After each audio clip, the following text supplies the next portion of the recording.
So, as host of All About Android, you play with a lot of Android devices, phones, tablets, and so forth. Yes. We thought we'd try this one out. This is the Sony Xperia. They don't get a lot of attention for their Xperia phones or tablets. Maybe they should. Well, I mean, this is actually, I will say right off the top, a pretty awesome 10.1-inch tablet. And as you can see, it's super thin. But you know what you can't see is how light it is. Oh, yeah. No, I mean, it's really light. It surprised me when I picked it up. Yeah, 16.9 ounces. That's a pound, basically. Yeah, yeah, exactly. Just slightly over. And they say it's as thin as a pencil. Thinner than a pencil. Oh, definitely. It's a lot thinner. Oh, wait a minute. That's the wrong size pencil. Oh, no. Pencil. Use a regular pencil. Let me get an It actual still is pencil. thinner than a normal pencil. Look at that. Normal size Jason's pencil. a big guy, and so he uses big writing implements. Yeah, exactly. So here we go. It's very thin, light, and you know, the weight is very evenly distributed. So when you pick it up, I don't know, it feels solid. At first I wanted to say that it was going to feel like I'm holding a sheet of glass and that it might break at any given point. It doesn't feel fragile, but it does feel almost hollow. Yeah, it has a little bit of hollowness to it. Not the sound, just how light it is. It seems like this should weigh more. No, absolutely. It has this kind of squarish design, which is, I think it's kind of one of those things that you're either going to love it or hate it. I kind of think that it makes it look a little bland. You know, Apple and everybody now are doing this wedge thing where it's just as thick in the middle, but it's thinner on the edges. Yeah. Sony, I guess, decided, why try to pretend we're thinner than we are? Well, and one of the features of this is that it's water resistant up to 3 feet deep. What? We'll go ahead and throw it in that drawer, our water drawer. I was wondering if we do that at the beginning or the end, because I have not done this yet. No, let's not. Let's save it for the end. I don't trust that water resistant stuff. I trust it enough to try it at the end of the review, but let me show it off first. But it's water resistant, so as a result, you end up with... You could take it in the tub. Yes, or you could take it to the beach and get splashed. Yeah. It has these little flippy things, right, to get to the connector. Cover the holes. And that covers the holes. Okay. And that's actually one of the kind of things that I don't necessarily love, but it's kind of essential if you want that water resistance. It's what actually keeps the water out of the ports that you have throughout. It's just kind of annoying to have to unplug it every time you want to plug it in. If you thought it's never going to go underwater, I suppose you could tear that off and not have to worry about it. Yeah, exactly. So now it isn't the latest, greatest Android. It's 4.1? Yeah, it's 4.1.2 Jelly Bean. It's still Jelly Bean, but boy, I'd like to see 4.2. Yeah, and that's a pretty screen. It has a very nice, vivid, sharp screen.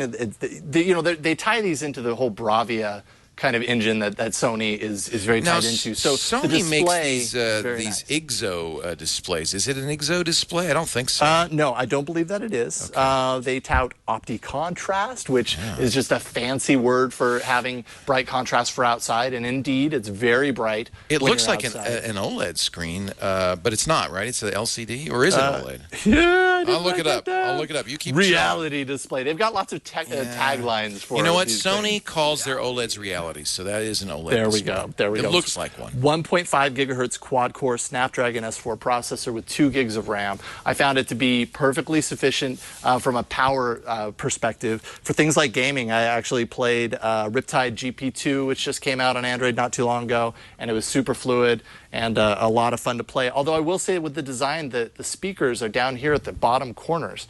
And how are you likely to hold a tablet when you're gaming? Right. Like this. In some tablets, when you do this, it actually enhances the sound because your cupped hand projects the sound back to you. But on this, it's literally where your palm rests over. And they're so small that you hardly hear the speakers as a result. So for gaming, that's kind of a disappointment. Even though it plays, you know, when you're playing games on this, it's super fluid and performs really well. Browsing, of course, the OS level controls, all very solid and pretty happy with it. The software, there's a lot of specific software features in here. First of all, the skin is by no means a stock skin. It's definitely kind of a themed skin, and they have all these different choices for different themes that you can put over the top of it. So you either love it or you hate it. It didn't bother me that much, but they have other things built into there, things like down here at the bottom, you have this list of apps that you can pop over the top of anything that you have, like a note app or playing video, stuff like that. Now, the good news is I'm seeing that people have rooted it, and CyanogenMod is available for it. So if you decided you wanted a more stock Android experience with a more recent Android. Or you could install just a replacement launcher. I use Nova Launcher routinely, and then it looks just like it looks the same everywhere. Yeah, absolutely. It has an IR blaster. So if that's your thing, that's a really nice feature. So you could use it as a remote control for Exactly. your TV. And they have these integrated NFC. Now, I don't have Sony TV at home, so I couldn't test this myself. But they have all these integrated kind of NFC capabilities so that these devices can talk to each other, Sony devices. So if you're really bought into the Sony world, there's a lot of capability as far as like flinging your media up to the TV, having it mirror, all that kind of stuff. If you're a Sony fan, this tablet might be a great way. But you have to have a Sony TV? It won't work with other TVs? Yeah, they work with, Bravia TVs. They're all about getting you into the Sony world, I guess.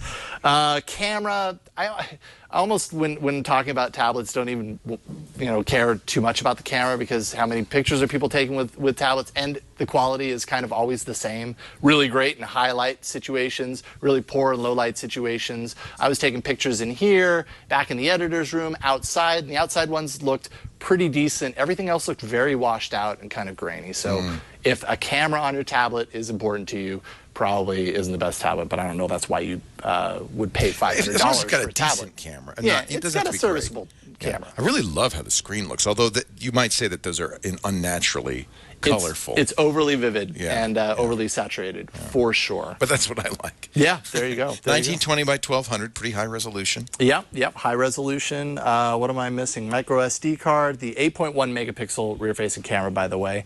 LTE option is available for those that want that.